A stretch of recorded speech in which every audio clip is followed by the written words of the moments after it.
What's up, everybody? We're back again at the Grip Wild Men Who Matter podcast. I'm super excited today because I have a special guest with me. You may not know this guy, but this guy is probably the single most awesome guy on the face of the planet. We've got Tony Mehrl with us today. Tony is a colleague of mine, a friend of mine in the industry, works for Strike King, Lou's, Hunter Specialty. They're all owned by one company. They're all a family. And he does a lot for them. I consider him the workhorse. But the coolest part about Tony being here is it's kind of unique for us. Tony is a faithful listener to the podcast. And as a guy who does the podcast every week, it's cool to know a guy who actually likes to listen to it. What's up, T.O.? How you doing, man? Morning, Mr. Steve. How are you? I'm well, dude. Glad that you've taken the time to hang out with us today. And so Tony listens to the podcast, so he knows our little deal with introducing this other guy that hangs out with us. So I'm giving Tony the privilege of introducing my counterpart over here today. Go for it, T.O. Ladies and gentlemen, I would like to introduce the one, the only Mr. Brandon Broach. How does it feel to be called by your real name this morning, Brandon? It feels official. Like this is real now. Everything up to this point has been just, practice. This is what you guys have been working towards since day one of the podcast, is calling Brandon by the name Brandon. Now, how many different iterations have we had up until now? Probably 20. I would say at least 20. Yeah. What's crazy is people now refer to me as these things that he calls me.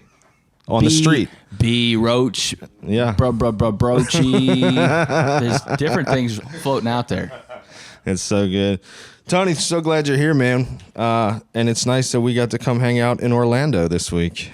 Dude, it is hot. It is swampy, for sure. It's actually, so we're recording this early in the day. I just walked over here to meet with you guys, and it's beautiful out there right now, but give it about 45 minutes, and it will be what you just described, pretty swampy. So are you trying to tell us that you've got the swamp butt?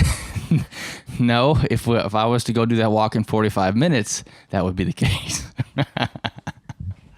Yeah, we are in Orlando this week. If you guys don't know, like I said, Tony works in the industry. I've worked in the industry my whole career.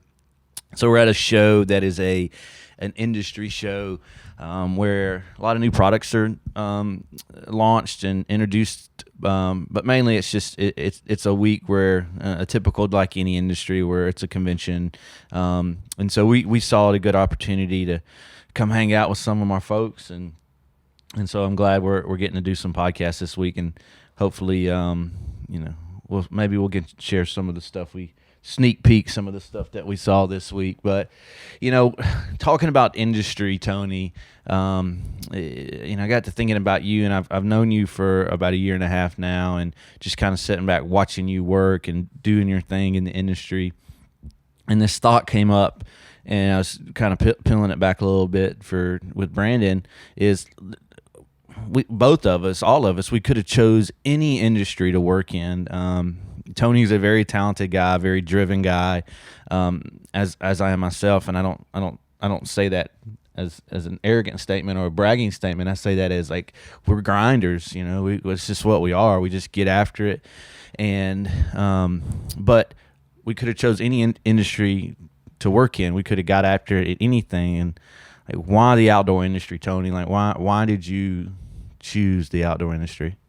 Man, I think all of us sitting in this room probably could agree that we want to work somewhat and with something that we love. I mean, I think that's really everybody's dream since they're a kid. What do you want to be when you grow up? Well, I mean, I want to be something that I enjoy. I want to be around things that I enjoy. And honestly, as I've gotten into my career over a little bit, it's become more and more like wanting to be around people that I want to work with. But as it started, I'm still pretty young, and I've been in the outdoor industry about 5 years now, I think. And I started specifically in the hunting side, and within the last couple of years, it's gotten into fishing as well. But in the grand scope of things, it's just the outdoors in general, and it's honestly a dream come true. Yeah, I love what you say, Tony. Is we all dream about like doing something that we're not just good at, but that we love. And so that would have been my exact answer if I was on the other side, because I remember vividly in college saying I always wanted to fish growing up for as long as I can think. And I remember thinking, you know what? I don't want to just fish. Like, I want my career to be around fishing. I'm going to the fishing industry. I'm going to go get a job in the fishing industry. And so very similar there. But the cool thing about having you here again, Tony, and I want to kind of peel it back a little bit, is most of our guests, if you've been listening, our guests, a lot of them are guys that we've met in our lives and that we kind of admire their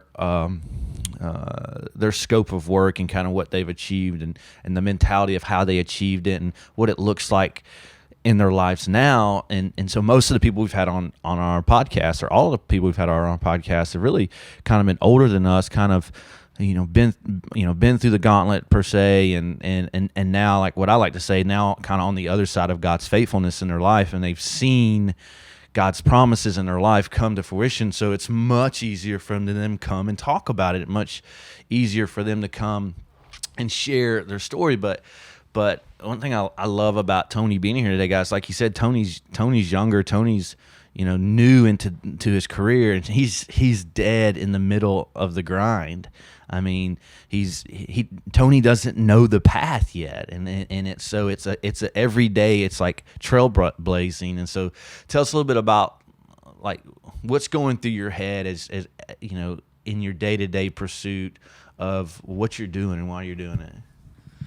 Well, I guess if you were to speak from the career standpoint, I try to basically give every day as much as I can, and I don't think there's really anything more that you can do than that.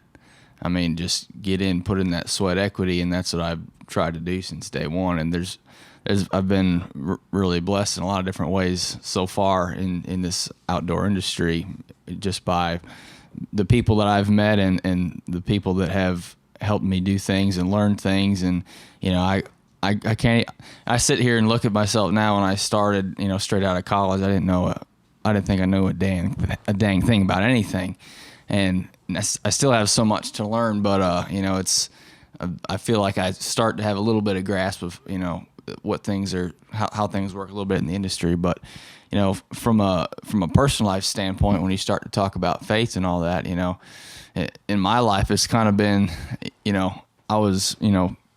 I grew up with a Christian family, and my mom was a big supporter of that particularly, and went through middle school confirmation, and high school was involved in our local church there and everything, and kind of in college I just I didn't have a close faith group there that I went to church with or anything like that, and not that I don't know if I want to say I drifted away or anything, but just didn't become a huge piece of, my day-to-day life and all that. And, I was fortunate enough that, a few years back, I was living in the Atlanta area at the time.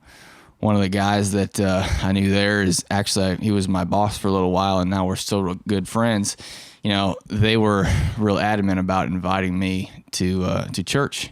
And they went to a very large church in town over there, and bit by bit I started becoming going there weekly and being a part of monthly community group gatherings that they had in the area there, and that really kind of got me back on, I think, the right path of wanting to have a relationship with God, and talking about it with people. And after moving from there and kind of getting that back into my life, meeting you, Stephen, we talked a little bit, and you were familiar with the church that I had gone to in Atlanta, and we've had some really good conversations. And like I said, I don't feel like I've got a lot of work to do in that area of my life, but I feel like I know that that's something that needs to be a part of it, and something I need to keep working towards, whether it's, personal life within my career. I just got to, you got to sort of keep that in your mind and don't forget it, no matter who you're hanging out with or where you live at. You know, I don't live in Atlanta anymore, so I don't get to see those people on the daily basis.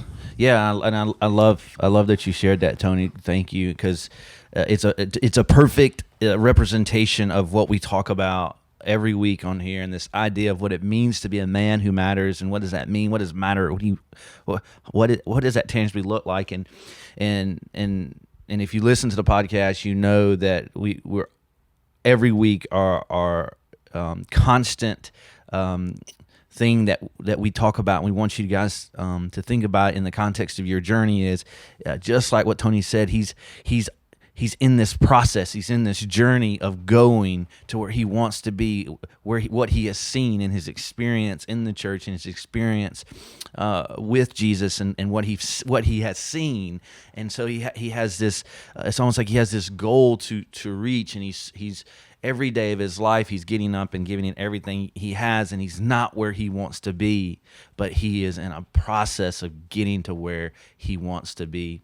And so it's a beautiful representation in my mind of what we talk about here at Grope Wild, and being a man who matters, and what that means. So thanks for sharing that, Tony, because I think a lot of times, like I said, we have people on here who are there, who went there, who experienced it, did what everyone, all the words of encouragement and all the direction that was given them in a young age, and now they're experiencing it. And here you are sitting with us in our industry, and you're living it out. And so that's beautiful.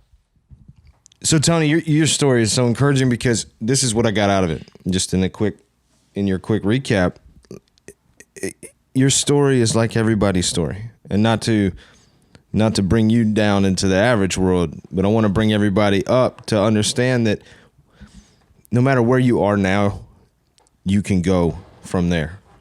And the biggest takeaway, I think, today, just to use your story to illustrate this point, is it took people in your life. Your journey, your path crossed paths with somebody else, and you didn't see it coming. You didn't arrange it. But in that interaction, and because of that relationship, it's moved you down the road. It's got you moving in a direction. And I just think that's important. We can't run by that, because it is a common denominator with all of us, with every one of us, every person listening. Your life is going to intersect with people every day. And we can't minimize the value of relationships, because I am where I am because of the people that I've spent my life around. I agree 100%, Brandon. It's like Steven mentioned. I mean, 2 years ago, I didn't know who either one of you guys were. And here I am, we're sitting in a hotel room at 8:30 in the morning in Orlando, Florida, on a podcast. I wouldn't even thought I'd be, you know what I mean? Yeah. It's just, you never know who you're going to meet. You never know what's going to happen. I'm a big believer. I tell a lot of people that I believe everything happens for a reason. I think, I always use the example of, it stinks that you're running 10 minutes late, but if you would have left right on time and you would have been where that guy ran that red light and T-boned you, that would have been good either. Yeah. So, you just don't know why things happen the way they do at the time or where they're going. And, I feel like there's been a lot of things in my life, whether it's been, work related or relationships, that kind of thing that, things have happened where it didn't seem great at the time, but later on you look back, you know what? That worked out pretty well. Yeah. I kind of like this plan that he's got for us. Yeah, absolutely. And, we talked a little bit before we got onto the podcast, Tony, about this idea of you're in your journey, you're in your grind, you're doing that, and you don't know what it looks like next. All right, you're very much in that season of life where you don't necessarily know what it looks like next, but what you do know is that you are pursuing something greater, that you're pursuing something that without a shadow of a doubt that God created for you and a purpose for you, and you're in the process of discovering that and pursuing that, but you don't necessarily know what's on the other side. So like Brandon said, I think our biggest takeaway today is just knowing that even on your journey, even on your pursuit as a young guy or whatever, maybe you're just getting started in your career and you don't know what your next steps are, the most important takeaway in that is simply don't lose sight that the journey is about the people that you meet along the way and the people that you do life with and the people that come alongside of you and help you get there. And I think Tony is a beautiful example of living that out. And his grind, because again, maybe it's hard for you guys to paint this picture, but I've sat back and watched Tony for the last year and a half or so, and he's a workhorse. I mean, he reminds me very much of myself when I first started my career. As there's nothing I wouldn't do, and that's exactly what I see in him. He carries water. He gets cars in the rain. He builds booth. In this world of show life, if you guys aren't experienced with it in maybe your own industry or your own career, this show life, it's hard. I mean, and he has a lot of responsibility of making it all happen, of getting the booth logistically to and fro, and getting it set up and built and orchestrating all of the people and the resources and the time to do that. And it's a lot of moving parts in the convention world. And so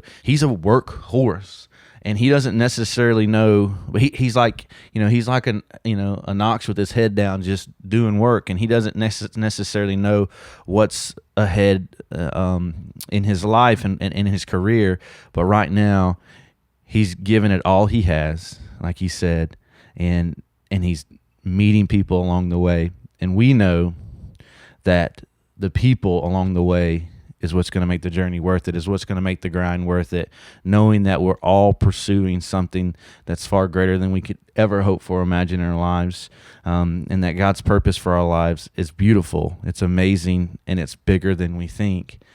But he doesn't want us to get there without people with us. And so, Tony, thanks for hanging out with us. I'm grateful that you take the time to come over here before the show, and because I know you got a lot on your mind, a lot of moving parts, and thanks for kind of sharing your own acts. I didn't know it was going to go here, so I'm grateful because I love just the authenticness of it. Of, hey, I know where I want to be, and I know I'm not there, and I don't necessarily know what it's going to look like getting there, but I'm just going to give it all I have.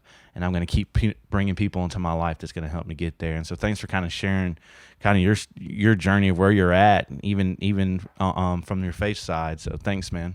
Yeah, it's been a lot of fun. Anytime, I'm happy to hang with you guys. You can put a couple of good dudes. So you got to tell me, hunting or fishing? Ooh, that's a tough one. And I actually have a lot of people ask me that. Before I started working in the hunting industry, I would have said fishing hands down.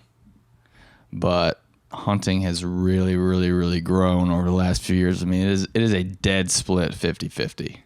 Honestly, that's like one of the biggest struggles is me answer that question right there. I can't pick. I can't do it. You utterly disappoint me, Tony. I know. It's like this guy can't make a decision to save his life. I told Brandon coming into this, I was like, I'm going to ask him because I know his answer. It's going to be fishing, and we are going to blast you with it because, me and Brandon, we have this little thing going on, hunting or fishing, and I knew really everybody in the office is that their number one's hunting and their number 2 or 10 is fishing, and like fishing's me. And I was like, I've got a guy coming in.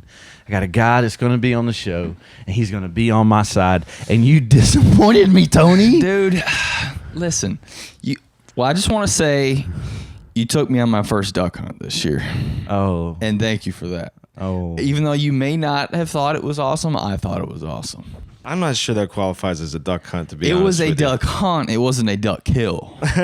It was a stand in the mud in Mississippi is what it was. Man, when we were standing out in that flooded field at 5:30 in the morning in the dark in the pouring down rain, I was kind of wondering, what in the world am I doing? Throwing these decoys out here. But then it stopped raining, the sun comes up, and it was beautiful out there. And it's like, this is what it's all about. Absolutely. It was a good time, but no, it's fine. It's fine. I thought you were my guy, but I'll find another one. So it depends on the time of whatever. year. This time of year in July, where there's not really any hunting seasons, fishing. Yeah. But in November, it's going to be hunting. Golly. Tony, thanks for coming in, man. Thanks for hanging out. And man, I hope we get to try this duck hunting thing again this year. And maybe if I come along, we can get some better results. But if you're listening, we appreciate it. Remember this week, pay attention to the people in your life. They're going to take you where you want to go. And you are a man who matters.